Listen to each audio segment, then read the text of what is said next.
Blood dripped from the edge of the mahogany bar, slipping quietly into the shadows where the neon light couldn't reach. But Elias did not blink. He just swallowed the last of his cheap tequila at exactly 2:13 a.m., the burn tracing a familiar path down his throat, and thought he was just another invisible Omega drowning a bad day. He had no idea the most dangerous alpha in Chicago was watching his every move. The neon sign of the Cobalt Lounge buzzed a sickly flickering blue, casting long distorted shadows across the wet pavement of Chicago's south side. Inside, the air was thick with the suffocating scent of stale gin, expensive cigar smoke, and the quiet desperation of people who had nowhere else to be. The lounge was a neutral zone, a place where the city's worst predators came to drink in an uneasy truce, their instincts leashed by mutual destruction clauses and old blood oaths. At table 7, tucked away in the darkest corner of the sprawling room, sat Dante Moretti. He was a man made of sharp angles, tailored Italian wool, a jaw that could cut glass, and cold, uncompromising violence that rolled off him in waves.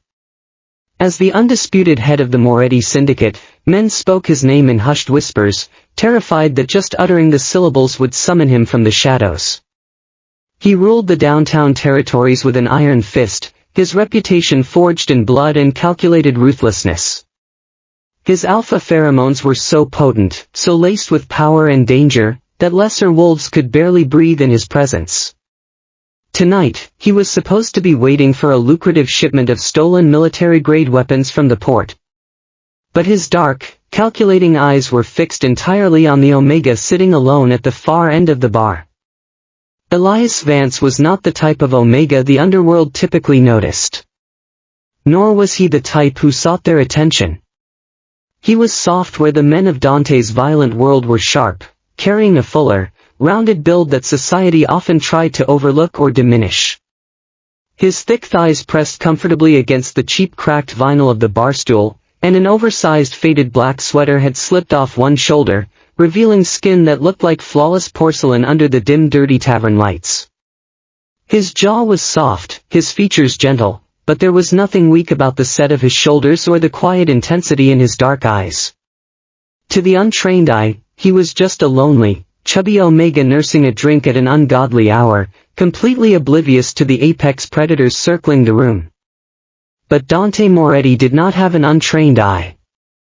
He saw everything. He watched the fascinating way Elias moved. There was a deliberate, haunting stillness to him, an economy of motion that spoke of deep ingrained resilience and a hyper-awareness of his surroundings. He did not fidget with his napkin. He did not scroll aimlessly on his phone. Instead, he watched the tarnished mirrors behind the bar, his dark intelligent eyes tracking every patron, every hidden exit, every subtle shift in the room's volatile atmosphere. His scent was muted, deliberately suppressed, a common tactic for unbonded Omegas trying to survive in dangerous spaces. But Dante's nose caught the faintest whisper beneath the chemical blockers, something warm and honeyed, something that made his alpha instinct sit up and snarl with possessive hunger. At 2:13 a.m., Elias raised a heavy glass of tequila to his lips, his expression beautifully unreadable. The heavy wooden door of the lounge suddenly swung open with a violent crash, letting in a gust of freezing rain and three massive alphas wearing the unmistakable dark green colors of a low-level street crew affiliated with the Marsh family. They were loud, sloppy, heavily intoxicated, and desperately looking for trouble to prove their worth. The leader of the trio, a hulking tattooed alpha with a badly scarred jaw and dead eyes, immediately spotted Elias. Seeing a soft-bodied Omega sitting all alone in the corner, he assumed easy prey. A soft target he could intimidate for his own amusement. He swaggered over, trapping Elias against the edge of the bar. His heavy scarred hands slammed down on the counter on either side of Elias's hips, effectively caging him in. The alpha's pheromones flooded the space, aggressive, putrid, reeking of cheap beer and unearned confidence. "Hey, pretty thing," his voice was a nasty guttural sneer. "Leave the drink. Come outside with us. We'll show you a real good time." Elias did not scream for help. He did not shrink away. Nor did he show a single ounce of the fear the Alpha was trying to extract from him. Slowly, methodically, he placed his empty shot glass down on the scratched wooden counter with a calmness that made the ambient temperature in the room seem to drop 10 degrees. He reached over to the bartender's small fruit cutting board. He did not grab the large serrated knife. Instead, his soft, plump hand closed securely around a small, heavy, solid steel ice pick. Before the hulking Alpha could even register his movement, Elias drove the blunt, heavy metal handle of the pick directly into the dense cluster of nerves at his brachial plexus, striking the exact millimeter of vulnerability just under his collarbone. The strike was anatomically perfect, executed with terrifying clinical precision. The giant Alpha dropped straight to his knees, his entire right arm instantly paralyzed and hanging dead at his side. A strangled, agonizing gasp escaped his throat. Elias leaned down smoothly, his face mere inches from the sweating Alpha's forehead, and pressed the razor-sharp metal point of the ice pick precisely against his corroded carotid artery. He spoke in a voice so incredibly soft and steady that it carried effortlessly across the sudden dead silence of the bar. "Your heart rate is already elevated from the alcohol and adrenaline," Elias murmured, his tone almost conversational. "If your panic spikes any further, your bounding pulse will push your artery right through this hardened steel tip. I'd suggest you hold very, very still and take slow, even breaths. Your friends can drag you out." Slowly. The thug's two companions froze completely, terrified and paralyzed by the cold, calculated precision of the soft-spoken Omega they had severely underestimated. Elias held the position for exactly 3 seconds to ensure they understood him. Then he stepped back gracefully, tossed the ice pick onto the bar with a quiet clatter, and threw a crumpled $20 bill next to his glass. He walked out of the lounge and disappeared into the freezing Chicago rain without ever looking back, his posture perfectly straight. At table 7, Dante Moretti felt a dark, consuming fire ignite deep within his chest, a sensation he had never experienced in his 35 years of life. He had spent his entire existence surrounded by trained assassins, hardened monsters, and beautiful hollow Omegas who threw themselves at his feet. But he had never seen anything as magnificent as the soft, invisible Omega who had just brought a killer Alpha to his knees with the grace of a seasoned surgeon. He turned to his lieutenant, his voice a low gravelly command that brooked absolutely no argument. "Find out everything about him. Where he sleeps. Where he works. Who he speaks to. What he drinks." A pause. Dante's Alpha instincts were roaring now, a possessive howl that demanded satisfaction. "He belongs to me now." 3 days later, the criminal underworld of Chicago was violently bleeding out into the streets. Priscilla Marsh, the razor-thin, aristocratic, and utterly ruthless beta fixer for the Irish-American syndicate, had decided it was finally time to tear the city apart and claim the throne for herself. Priscilla was everything Elias was not: loud, deeply arrogant, painfully sharp-edged, and entirely devoid of a moral compass. She operated from the heavily guarded penthouses of the Gold Coast, orchestrating hostile takeovers of Moretti territories with a sadistic glee that frightened even her own men. Priscilla knew that as long as Dante Moretti drew breath, the Marsh family would never fully control the city's lucrative underground ports. So she set a trap. A beautifully orchestrated, multi-layered ambush in the desolate meatpacking district, meant to wipe the Moretti king off the map forever. The ambush was a symphony of brutality. Heavy automatic fire shattered the midnight quiet, high-caliber rounds tearing effortlessly through the reinforced steel of Dante's armored SUV. His loyal men went down fighting viciously, trading their lives to buy their boss the precious few seconds he needed to escape the kill zone and vanish into the labyrinth of dark abandoned alleys. But Dante did not escape unscathed. A stray armor-piercing bullet had torn directly through his lower right side, missing his vital organs by a fraction of an inch but leaving a jagged, heavily bleeding exit wound. He dragged himself relentlessly through the rain-slicked, garbage-strewn streets, his vision blurring and darkening at the edges. His alpha pheromones were flooding the air now, panicked, pained, the scent of a wounded predator who knew he was being hunted. He knew that if he went to any underground syndicate hospital or corrupt private clinic, Priscilla's embedded moles would find him and finish the job while he was anesthetized. He needed a complete ghost. Needed someone who operated entirely off the grid.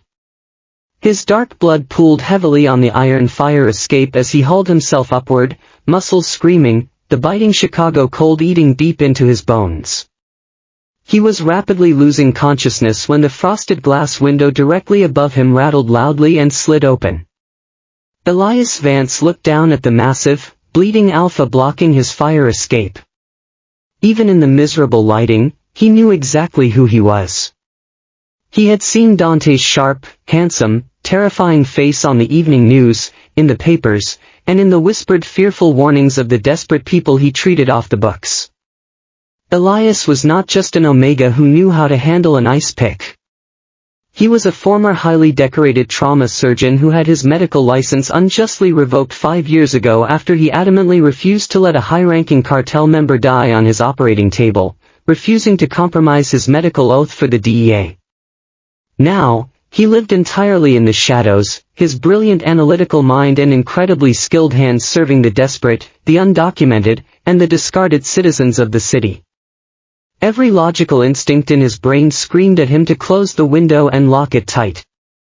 Getting involved with Dante Moretti was an absolute death sentence, especially with a psychopath like Priscilla Marsh actively hunting him down. And Dante was an alpha, a dangerously powerful one whose scent was currently flooding the alley below, calling to something primal and reckless in Elias's suppressed Omega instincts. But Elias's deep, unwavering resilience, his fundamental, agonizing inability to let a broken, bleeding thing die in front of him, swiftly overrode his logic. Hauling Dante's massive deadweight muscular frame through the narrow window was a grueling, agonizing task. But Elias's body was remarkably strong, his soft, rounded build hid a core of absolute unbending iron. He dragged the alpha's bleeding form onto the faded linoleum floor of his tiny immaculate kitchen, his breath coming heavy, his mind already shifting seamlessly into the cold, intensely calculating space of a master surgeon. When Dante finally drifted painfully back to consciousness, the very first thing he felt was the agonizing white-hot sting of a curved needle pulling thick synthetic thread through his torn flesh. The second thing he felt was the cold heavy steel barrel of his own Glock 19 resting steadily against the center of his forehead. He forced his heavy eyes open. Elias was leaning directly over him, bathed in the harsh unforgiving yellow light of the kitchen overhead lamp. His thick dark hair was tied back in a messy practical bun, and his oversized white t-shirt was heavily stained with Dante's blood. He was stitching the alpha's side closed with incredible speed and flawless textbook technique. He held Dante's heavy firearm casually in his left hand, aimed perfectly at his skull, while his right hand deftly finished a complex surgical knot. And underneath the sharp, metallic tang of blood and antiseptic, Dante caught it. That warm, honeyed scent he remembered from the Cobalt Lounge. Elias's natural Omega pheromones, bleeding through his suppressants under the strain of the emergency surgery. "Stop moving," Elias told him, his voice perfectly level and devoid of any panic. "If you tear these deep sutures, you will bleed out on my kitchen floor. And I just mopped the linoleum." Dante stared up at him, the burning physical pain in his side completely eclipsed by the sudden overwhelming force of his dark obsession. It was the Omega from the Cobalt Lounge. Close up, he was even more intoxicating, a perfect contradiction of softness and steel. Dante noted the gentle curve of Elias's waist, the natural flush of his full cheeks, the comforting warmth of his thick thighs pressing firmly against his uninjured side to keep him securely pinned down. He also noted the unwavering, terrifying steadiness of Elias's hands. He was not remotely afraid of Dante. He was holding a loaded gun to the head of the most feared and powerful alpha in the Midwest, and his pulse was practically resting. "You saved my life," Dante rasped, his voice raw, blood dripping from his split lip. His alpha instincts were screaming at him in a way they never had before, mine, this Omega is mine. I kept a heavy corpse out of my kitchen, Elias corrected him instantly, cleanly cutting the surgical thread with a pair of silver medical scissors and finally tossing Dante's heavy gun onto the counter with a loud clatter. He stood up to his full height, his rounded frame casting a long shadow over Dante's battered body. You owe me exactly $300 for the emergency medical supplies and the local anesthetic, Mr. Moretti. Then you need to leave this building before whoever shot you tracks your blood to my front door and forces me to kill them. Dante slowly pushed himself up on one elbow, wincing sharply as his abdominal muscles pulled violently against the fresh tight sutures. He looked around the modest cramped apartment, taking in the cheap furniture and stacks of medical textbooks.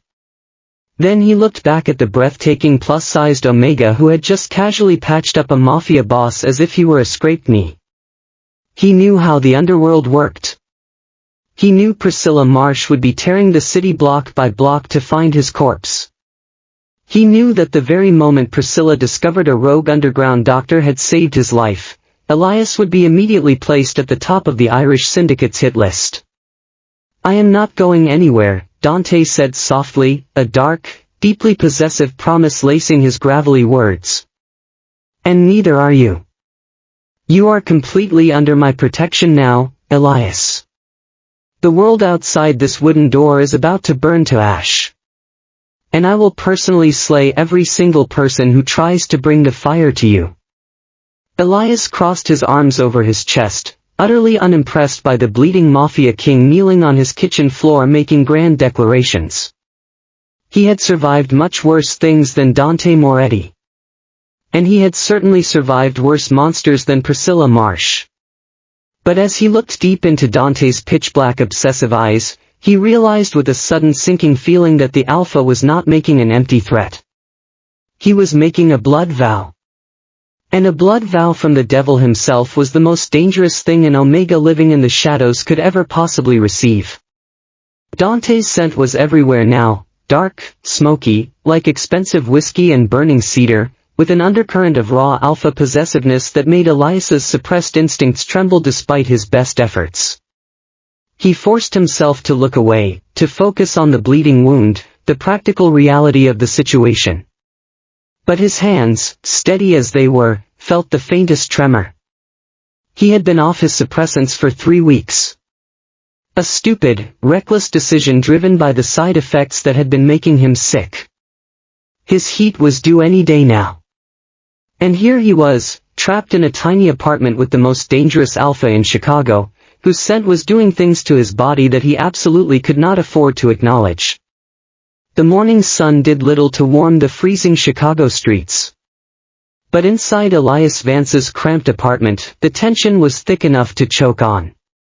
Dante Moretti had not left.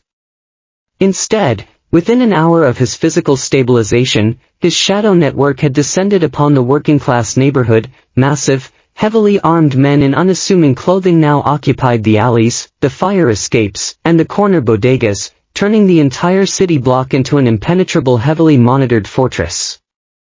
Elias stood by his tiny stove, brewing bitter espresso, completely ignoring the fact that a billionaire syndicate leader was currently occupying his worn-out floral armchair.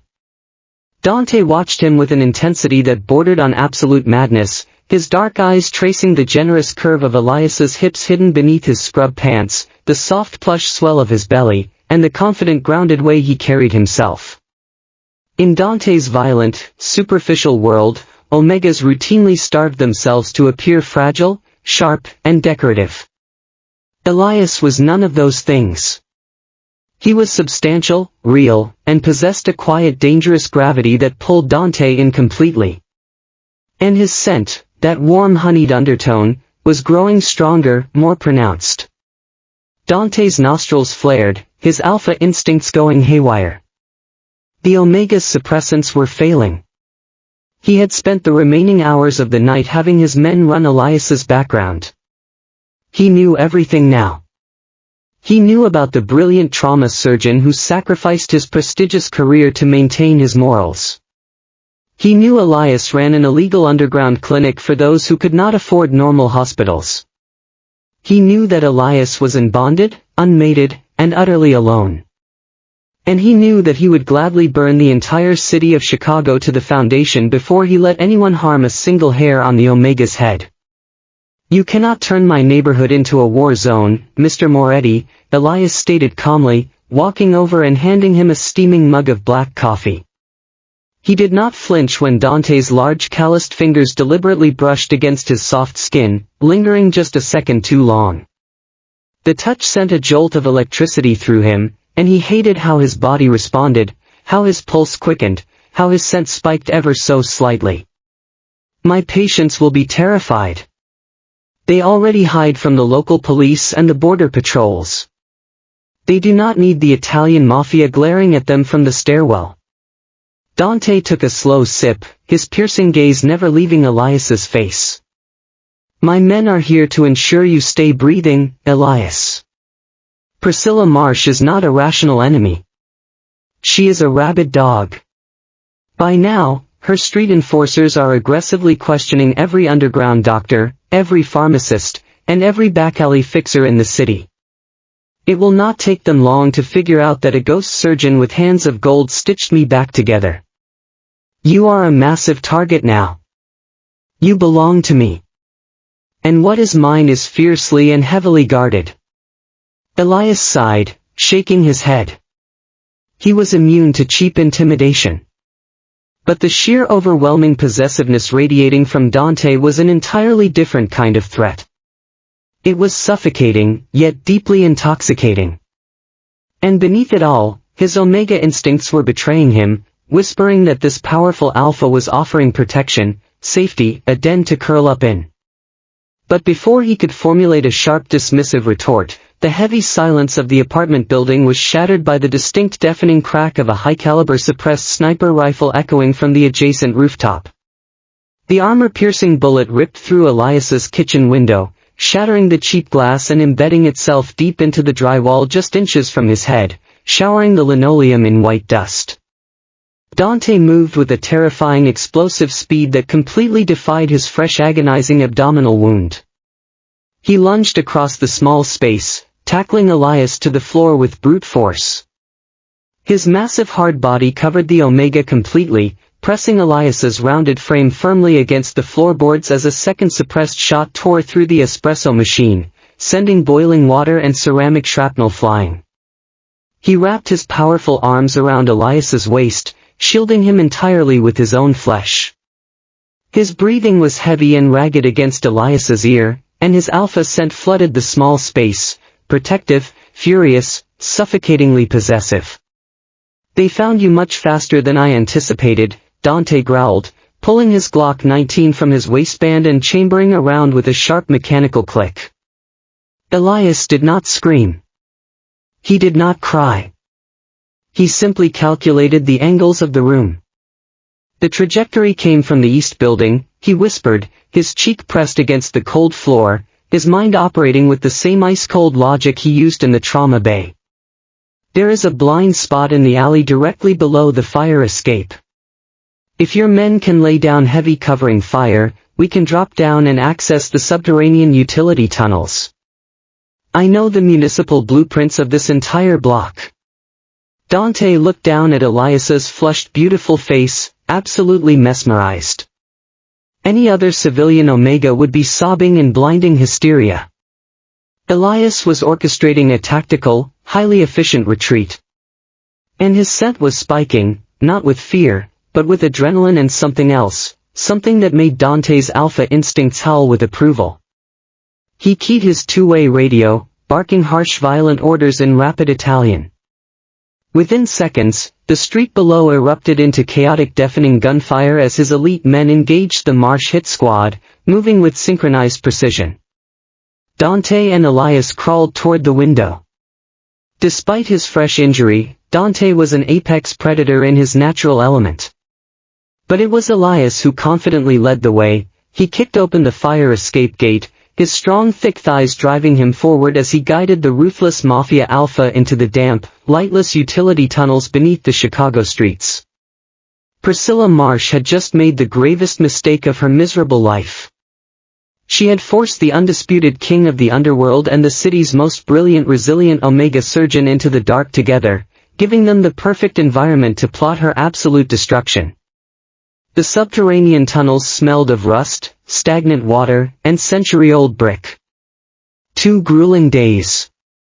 Dante and Elias operated out of a heavily fortified underground Moretti safe house near the industrial shipyards. The close proximity was electric, thick with unspoken desires and high-stakes adrenaline. Every time Elias changed Dante's bandages, his soft, plump hands moving with clinical perfection over the Alpha's hardened tattooed muscles, the dark obsession in Dante's eyes grew significantly deeper. He worshipped Elias. He treated his rounded body and brilliant mind with a terrifying devoted reverence, constantly reminding him that he was the only Omega fit to rule his violent empire. But Elias knew that hiding in the shadows was merely delaying the inevitable. Priscilla Marsh was tearing Chicago apart, burning down legitimate Moretti businesses and executing innocent civilians in her mad desperate quest for absolute dominance. And there was another problem. A much more personal one. Elias had been feeling off for days. Nauseous in the mornings. Fatigued. His scent was changing, the honeyed undertone growing richer, sweeter, tinged with something else that made Dante's alpha instincts go absolutely feral every time he caught a whiff. Elias knew what it meant. He was a surgeon. He knew the symptoms intimately. He was pregnant. The suppressants he'd stopped taking 3 weeks ago had been masking more than just his heat. They'd been masking his fertility. And now, with his body responding to Dante's proximity, to the constant presence of a powerful alpha's pheromones, his biology had betrayed him in the worst possible way. He was carrying Dante Moretti's pup. From that single, desperate night of adrenaline and survival, when the alpha's scent had overwhelmed his failing suppressants and they'd sought comfort in each other's bodies. Elias hadn't told Dante yet. He didn't know how. The alpha was already obsessively possessive. This would make it infinitely worse. And in the middle of a war with Priscilla Marsh, a pregnant Omega was a liability, a vulnerability that the Irish syndicate would exploit without hesitation. "We cannot stay down here forever," Elias said on the third evening, tracing a detailed map of the industrial shipyard spread across a rusted metal table. His dark hair cascaded over his soft shoulders, and Dante reached out, wrapping a thick silky strand possessively around his finger. The alpha's scent spiked, content, possessive, hungry. Elias forced himself to focus. Priscilla operates on pure arrogance. She thinks she is the apex predator because no one has ever possessed the intellect to set a proper psychological trap for her. We are going to change that tonight. Dante smiled, a dark, wicked expression that would have terrified any other living soul. "Tell me your brilliant plan, mio re." Elias pointed to an abandoned pharmaceutical warehouse on the desolate edge of the docks, a massive building heavily rigged with decaying industrial chemical vats. It is a labyrinth of blind corners and elevated steel walkways. We leak information through a compromised Marsh informer that I am fleeing the city by boat tonight, and that you are personally escorting me because you refuse to let me out of your sight. And Priscilla? Priscilla will not send her disposable men to finish the job. Her ego is entirely too massive. She will come herself to execute the Omega who stole her prize. Dante's hand tightened on Elias's waist, pulling him closer. You are not going to be anywhere near that warehouse alone. I need to be the bait, Elias said firmly. She needs to see me, to believe I'm vulnerable. She needs to think she's won. And I need to be the one to take her down. This is my fight too, Dante. She's been hunting me because of you, yes, but I've been hunted before. I survived. And I refuse to spend the rest of my life looking over my shoulder. The alpha's jaw tightened, his dark eyes blazing with conflicting emotions, rage, fear, possessive protectiveness warring with the respect he had for Elias's strength. But in the end, he nodded slowly. Fine. But I will be on the catwalks above you. If anything goes wrong, I am dropping every single one of her men before they can even draw a breath. The trap was set with flawless military-grade execution. By midnight, the heavy rain had returned, drumming a relentless echoing beat against the corrugated steel roof of the warehouse. Elias stood completely alone in the center of the vast cavernous floor, wearing a dark trench coat that hugged his generous rounded frame. He appeared vulnerable, an isolated soft piece of bait in a vast empty cage. His scent was deliberately unsuppressed, honeyed and warm, meant to draw the predator in. But beneath his calm exterior, he was a tightly coiled spring. And his hand rested protectively over his still flat stomach, a gesture he couldn't quite stop himself from making, even now. The heavy steel doors burst open with a violent crash, and Priscilla Marsh walked in. She was flanked by 6 heavily armed mercenaries, but Priscilla herself looked like a venomous viper draped in expensive designer leather. Her sharp gaunt beta face twisted into a cruel triumphant sneer. Well, Priscilla's voice echoed, dripping with absolute contempt and toxic arrogance. Little chubby Omega doctor who thought he could play in the deep water with the sharks. Where is your monstrous guardian alpha, Elias? Did he finally bleed out? Or did he realize you were just entirely too much dead weight to carry? Elias stood his ground, his posture immaculate, his face a mask of absolute indifference. He did not shrink under the cruel shallow insults about his body. He knew his profound worth, and he knew exactly how this night would end. Mr. Moretti realized I am perfectly capable of taking out the trash myself, Elias replied, his voice soft, steady, and chillingly confident. Priscilla laughed, a harsh grating sound, and confidently raised her weapon. But before her manicured finger could even brush the trigger, the vast warehouse descended into absolute pitch-black darkness. Elias had seamlessly severed the main breaker grid. Instantly, the terrifying mechanical sound of Dante Moretti's customized assault rifle echoed from the high catwalks above. He rained precise calculated hell down upon the mercenaries, dropping 3 of them with lethal headshots in the span of 2 seconds. Blinding panic erupted. Muzzle flashes illuminated the dark in brief violent strobes. Priscilla, realizing it was a devastating ambush, abandoned her dying men and sprinted forward through the chaotic shadows. She drew a serrated combat knife, determined to gut the arrogant Omega herself. But Elias knew the exact complex layout of the warehouse in the dark. Priscilla lunged blindly around a towering stack of wooden pallets. Elias stepped out smoothly from the flank. He did not use a gun.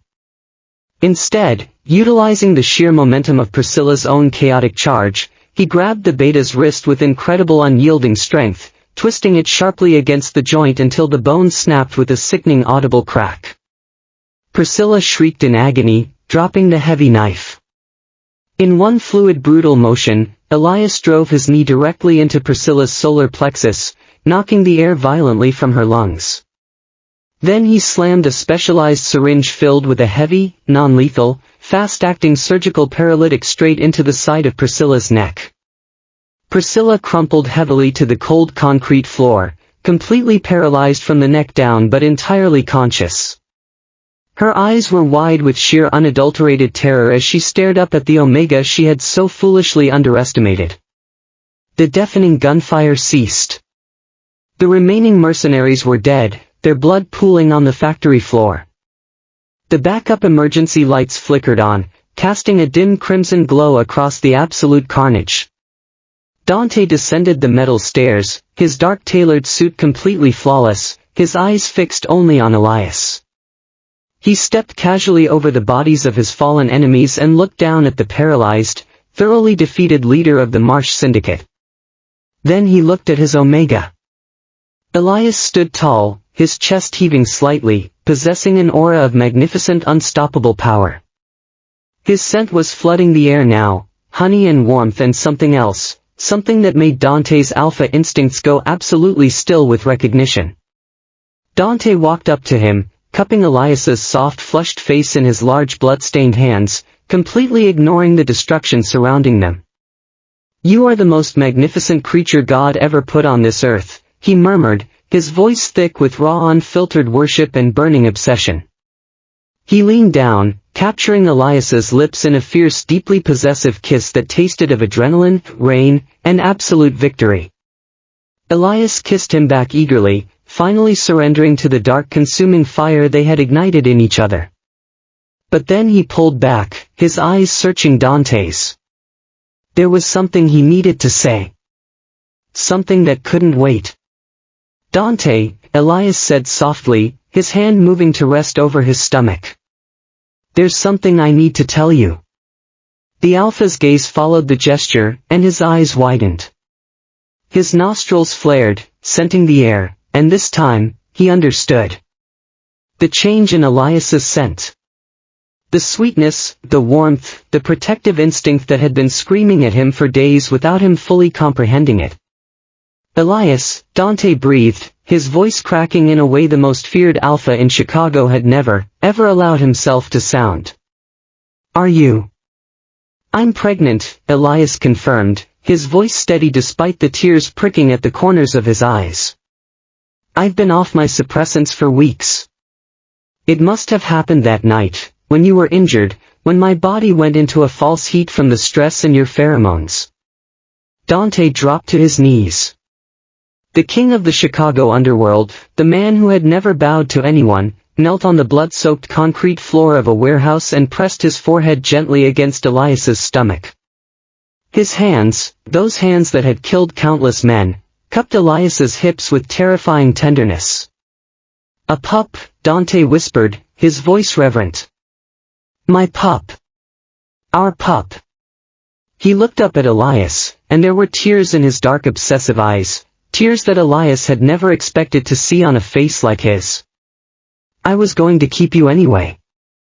I was going to chain you to my side whether you wanted it or not, because I'm a selfish bastard who can't live without you.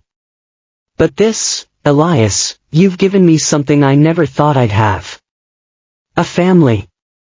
A future." Elias laughed wetly, reaching down to stroke Dante's dark hair. "I'm not going to be a docile little Omega who sits at home waiting for you to return from your violent business meetings. I still have patience. I still have a clinic. I wouldn't dream of asking you to stop," Dante said fiercely. "But you will have security. The best in the city. And you will never be an invisible man drinking tequila alone again, do you understand me? You are the king of this empire as much as I am. You are my equal. My partner. My everything." He rose to his feet, pulling Elias into his arms. His scent wrapped around them both, smoky cedar and possessive alpha dominance, mingling with the warm honey of Elias's omega pheromones. They fit together perfectly, soft curves against hard muscle, strength meeting strength. "Priscilla is neutralized," Dante murmured against Elias's hair. "Her empire will crumble within a week. The Marsh Syndicate will be absorbed into Moretti territory. And you, my beautiful, brilliant Omega, will be safe. Forever." Elias tilted his head up, meeting Dante's gaze. "I'm not afraid of Priscilla Marsh. I was never afraid of her. I've been hiding for years, Dante. Hiding from the world that took my career, hiding from the people who wanted to use my skills for their own purposes. But I'm not hiding anymore." "Good," Dante said, and his smile was dark and wicked and utterly adoring. "Because I'm not letting you. You're stuck with me now, Dr. Vance. You and our pup. For the rest of your very long, very spoiled life." He leaned down and kissed Elias again, deep, claiming, a promise sealed in blood and scent and the bond that was already forming between them. Dante's teeth grazed the curve of Elias's neck, right over the scent gland where a mating bite would eventually go. Not yet. Not until Elias was ready. But the promise was there, burning bright. Elias shivered, his omega instincts purring in contentment. The war was over. The threat was gone. And he had found something he never expected to find in the darkest corners of Chicago, a home. They walked out of the warehouse together, Dante's arm wrapped protectively around Elias's waist, the Omega's hand resting over the subtle swell of his stomach. The rain had stopped. The first rays of dawn were breaking over the Chicago skyline, painting the city in shades of gold and rose. Elias Vance was no longer an invisible Omega drinking tequila in the shadows. He was the undisputed, fiercely protected king consort of the Chicago underworld. And the devil himself was on his knees for him. In the weeks that followed, Chicago's underworld underwent a transformation. Dante Moretti's empire expanded, swallowing the remnants of the Marsh Syndicate with brutal efficiency. But at its heart, something had changed. The ruthless Alpha who had ruled through fear alone now had a reason to build something that would last. A legacy. A family. Elias continued his work. His underground clinic now operated openly, funded by Moretti money and protected by Moretti security. His patients, the desperate and the discarded, no longer had to fear being turned away. And the brilliant Omega surgeon who had sacrificed everything for his principles finally had the resources to save the lives he was meant to save. The pregnancy was progressing smoothly, though Dante was insufferable in his overprotectiveness. He hovered constantly, his alpha instincts going haywire at every small discomfort Elias experienced. But Elias didn't mind, not really. He'd never had anyone care about him like this. Never had someone who would burn the world down to keep him safe. At night, curled together in Dante's penthouse bed, much more comfortable than Elias's cramped apartment had ever been, they would talk about the future. About the pup that was growing inside Elias, about the life they would build together. Dante's hand would rest on Elias's belly, and his scent would soften in a way that no one else in the world would ever see. "You know," Elias murmured one night, his head pillowed on Dante's chest, "that night at the Cobalt Lounge, when I walked in, I thought I was just another invisible Omega. I thought no one would ever see me for who I truly was." Dante's arms tightened around him. "I saw you," he said fiercely. "I saw you the moment you walked through that door. And I haven't been able to look away since." Elias smiled, tilting his head up to kiss the underside of Dante's jaw. "I know. And I'm glad. For the first time in years, I'm glad to be seen. To be wanted. To be loved." Dante growled softly, a possessive sound that made Elias's Omega instincts purr. "Loved," he agreed. "That's what this is, isn't it? I thought it was just obsession at first. Just my alpha instincts claiming what they wanted. But it's more than that. You're more than that."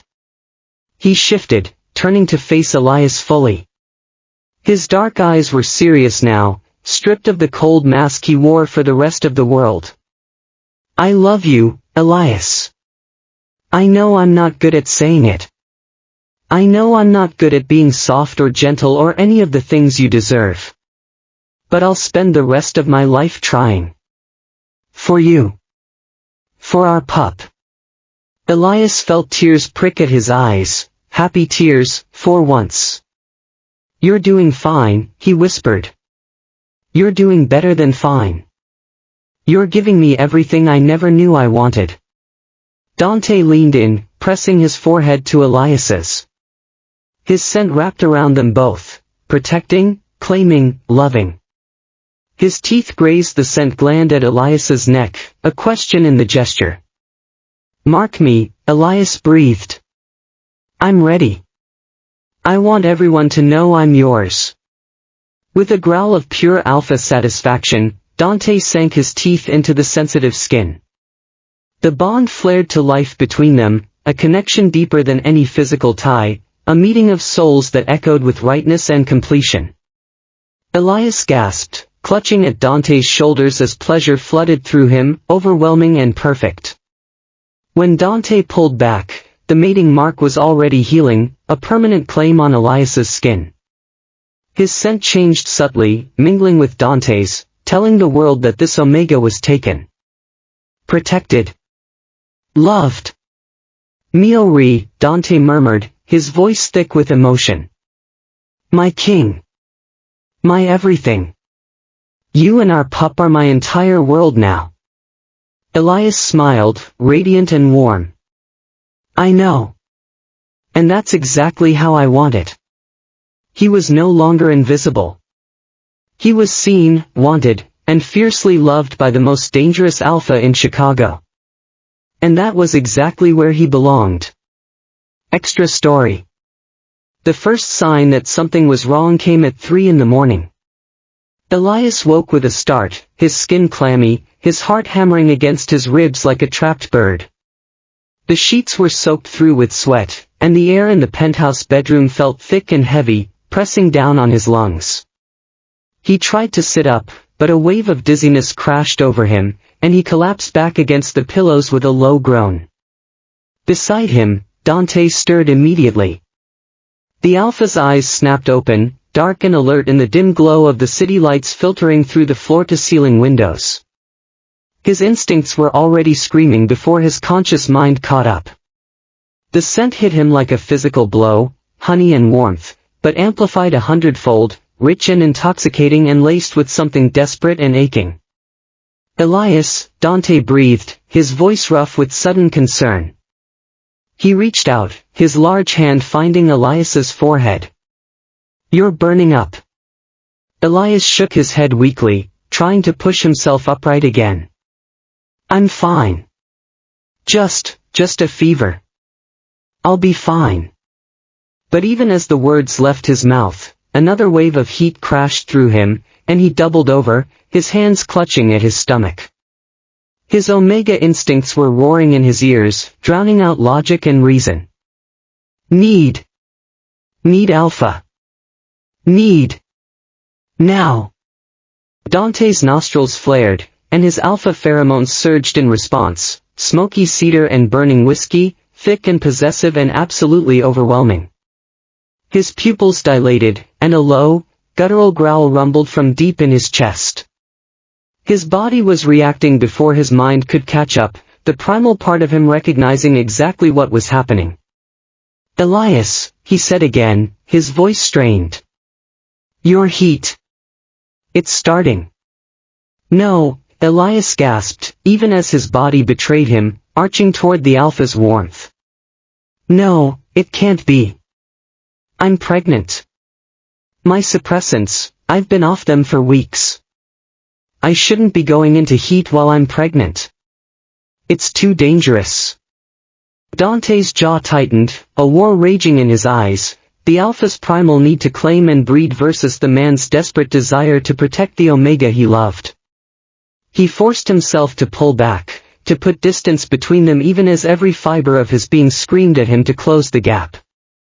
I'm calling the doctor, he said, reaching for his phone on the nightstand. The one you recommended. The one who knows about the pup. Elias nodded weakly, curling in on himself as another wave of heat rolled through him. His scent was flooding the room now, and Dante could barely think through the haze of it. Honey and want and please Alpha, please. He fumbled with his phone, his hands unsteady in a way they never were, even in the middle of a firefight. The doctor arrived within 20 minutes, an elderly beta woman named Dr. Park who had been treating Elias since the pregnancy was confirmed.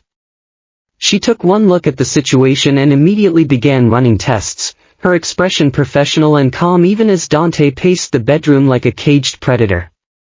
His heat has been triggered early by the hormonal changes from the pregnancy, Dr. Park explained, her voice steady and reassuring.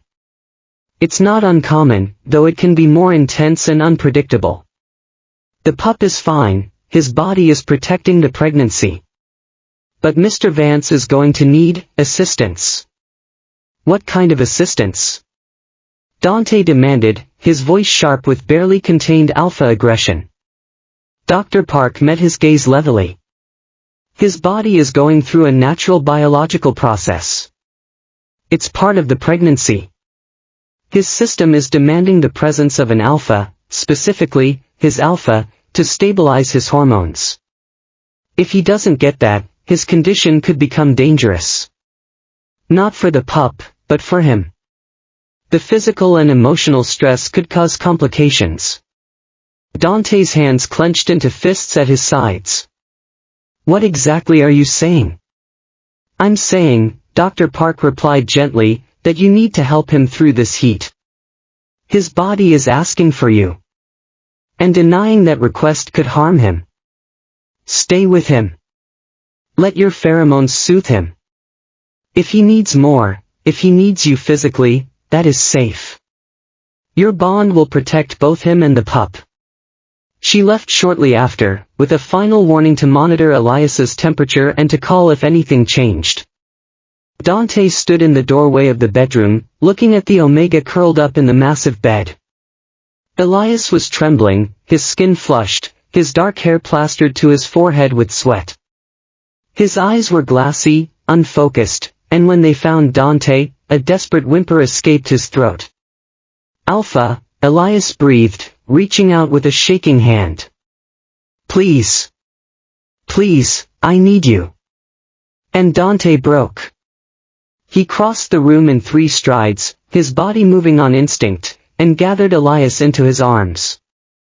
The Omega scent flooded his senses, and he felt his own alpha pheromones surge in response, a wave of soothing warmth that made Elias sag against him with a relieved sigh. Shoo, Dante murmured, pressing his lips to Elias's forehead. I'm here. I'm not going anywhere.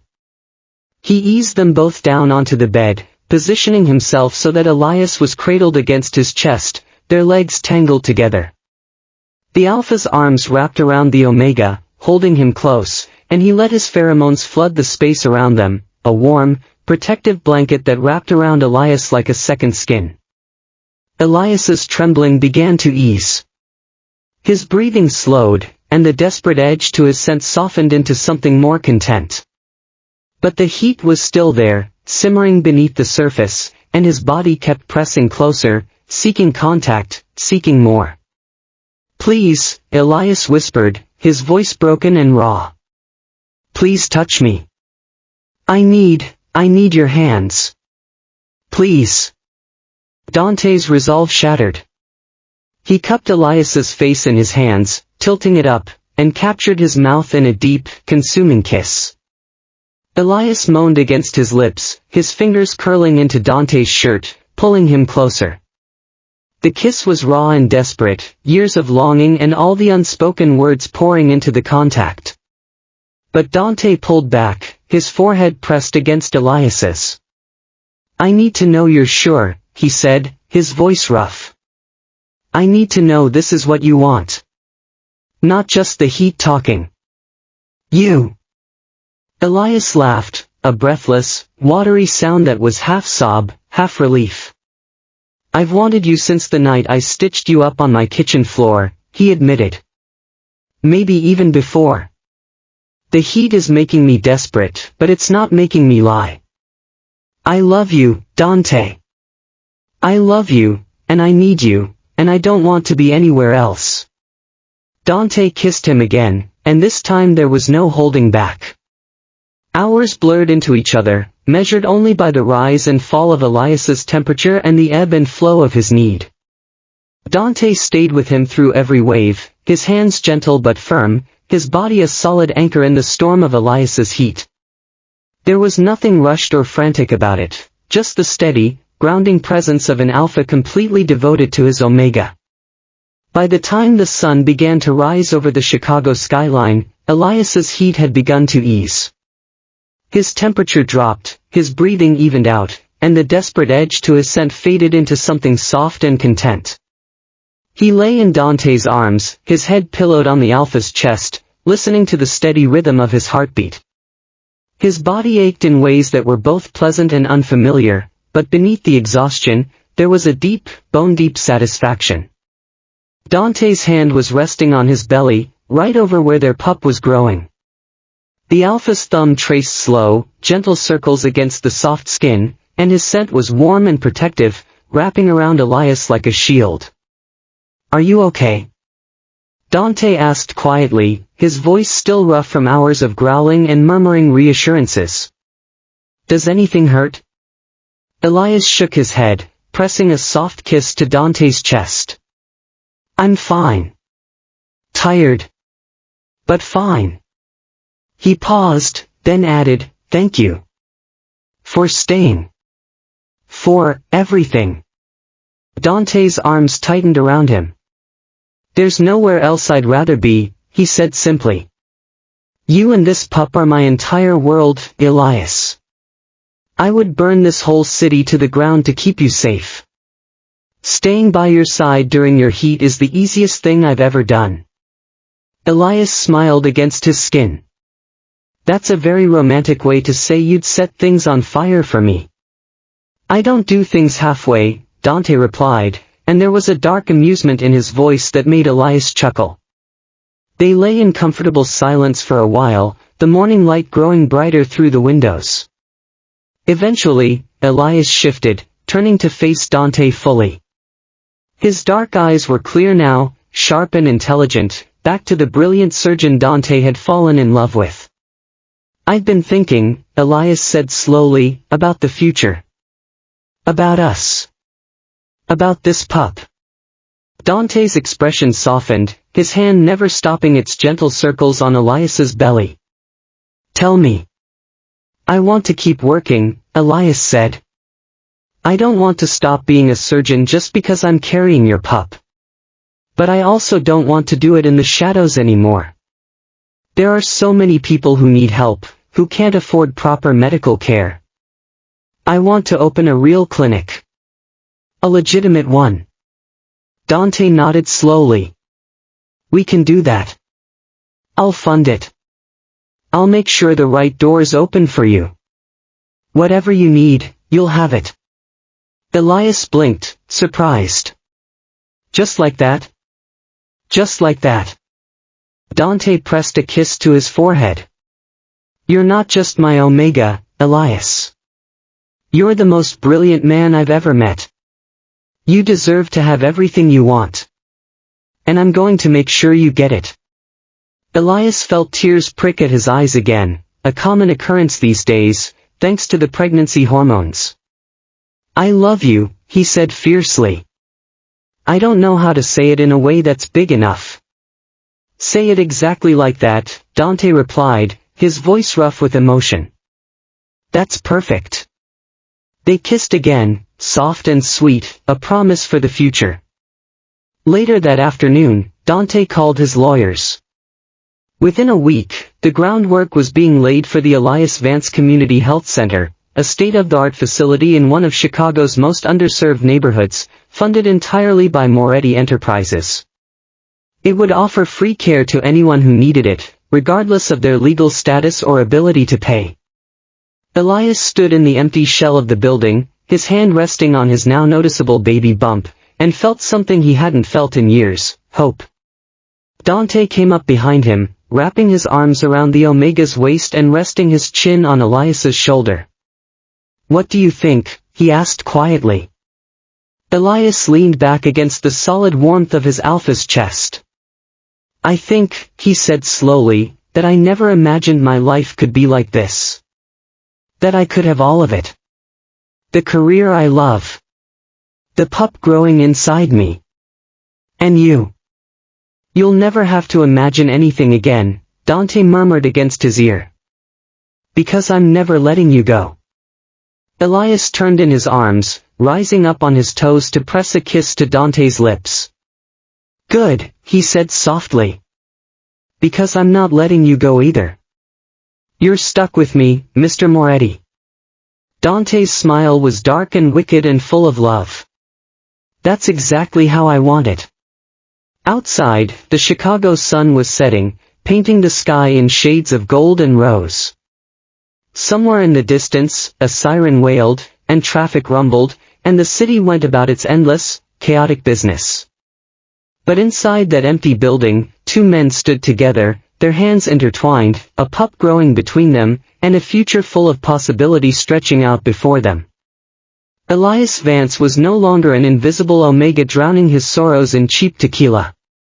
He was a beloved partner, a soon-to-be father, and the architect of a legacy that would change the lives of thousands.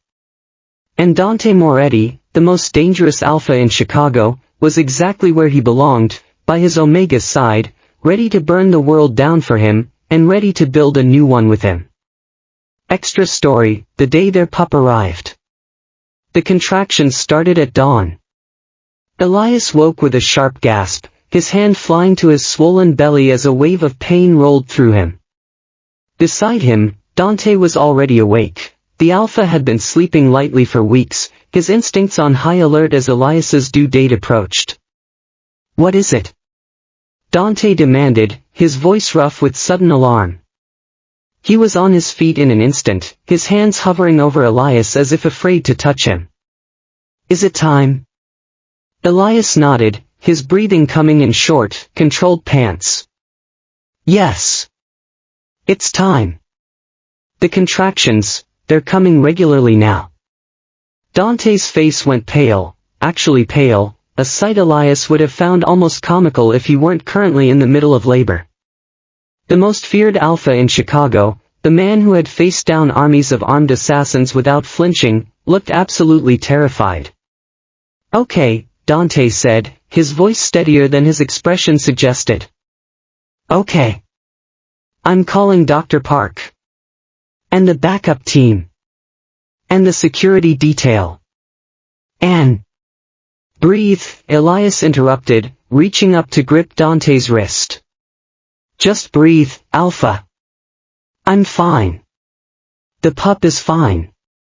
We have time." Dante stared at him for a long moment, and then something in his posture shifted. The panic receded, replaced by the cold, focused calm he wore like armor. He nodded once, squeezed Elias's hand, and began making calls with the efficient ruthlessness of a man who ran a criminal empire. Within 20 minutes, the penthouse was transformed into a medical suite.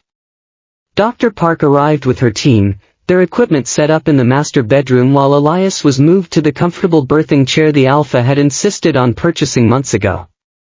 Dante's security detail secured every entrance to the building, and the entire floor was locked down tight. Through it all, Dante never left Elias's side. He held his hand through every contraction, murmuring reassurances in a low, steady voice. His alpha pheromones flooded the room, warm, protective, grounding, and Elias clung to that scent like a lifeline. "You're doing so well," Dante murmured, pressing a kiss to Elias's sweat-dampened forehead. "So strong. So beautiful. I'm so proud of you." Elias laughed weakly between contractions.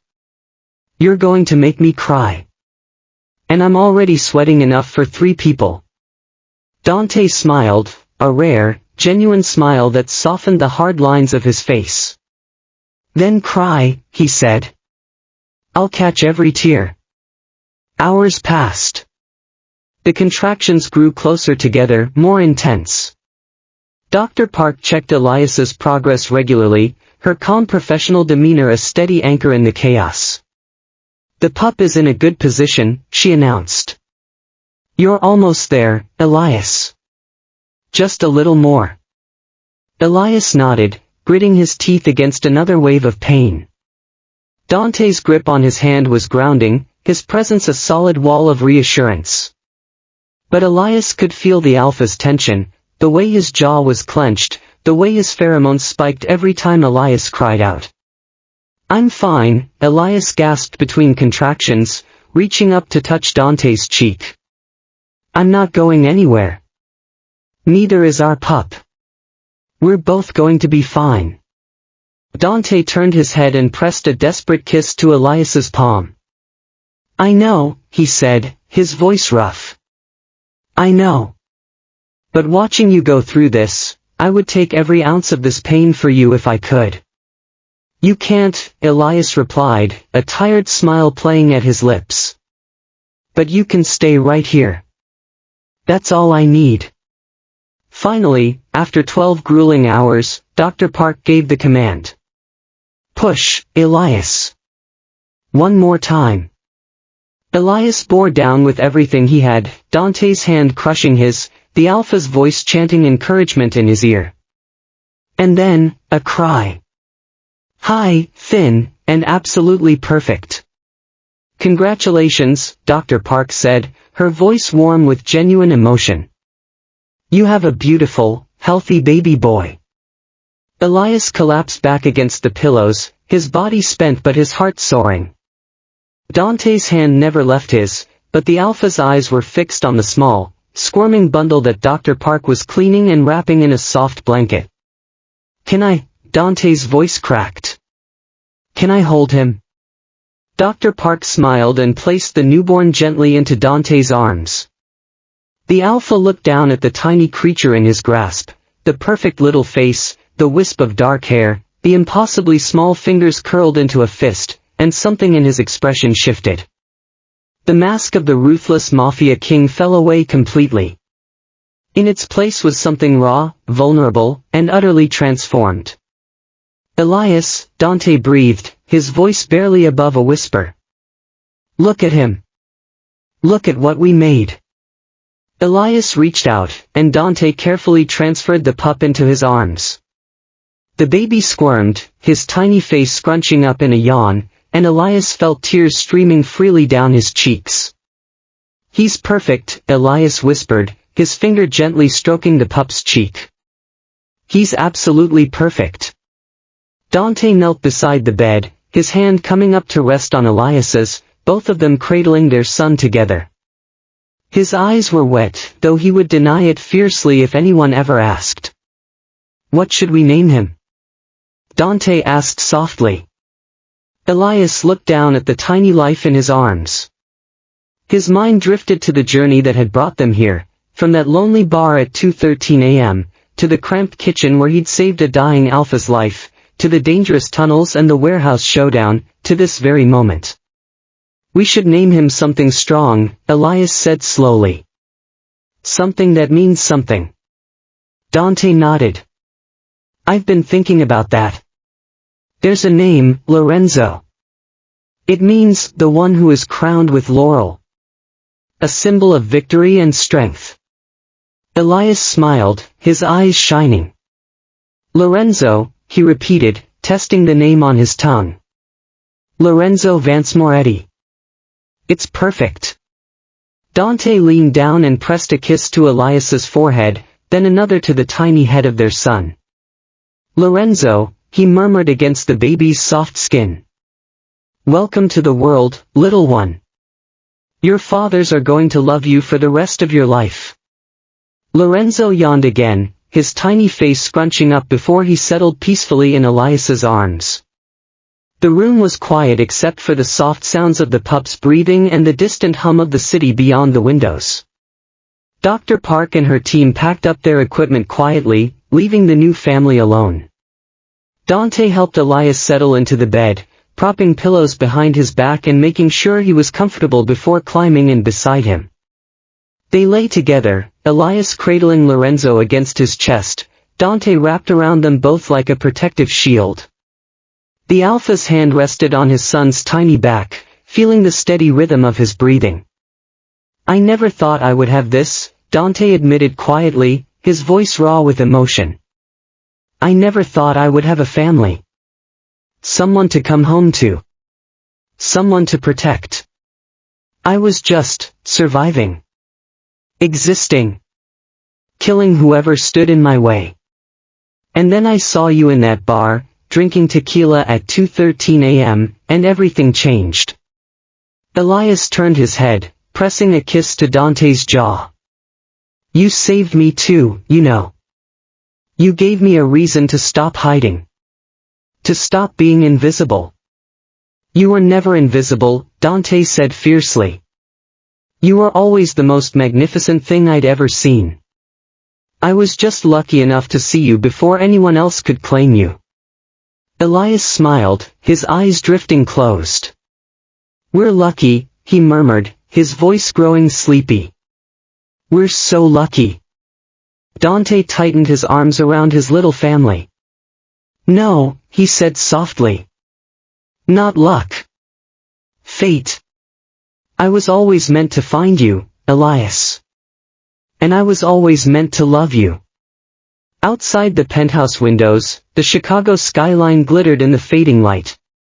The city was still the same dangerous, chaotic place it had always been. But inside those walls, 3 hearts beat together, a fierce alpha, a brilliant omega, and a tiny new life that would change everything. Elias drifted off to sleep, his sun warm against his chest and his alpha's steady heartbeat echoing in his ear. He had gone from being an invisible man drinking tequila in the shadows to holding the 2 most important people in his world in his arms. And that was exactly where he belonged. The end.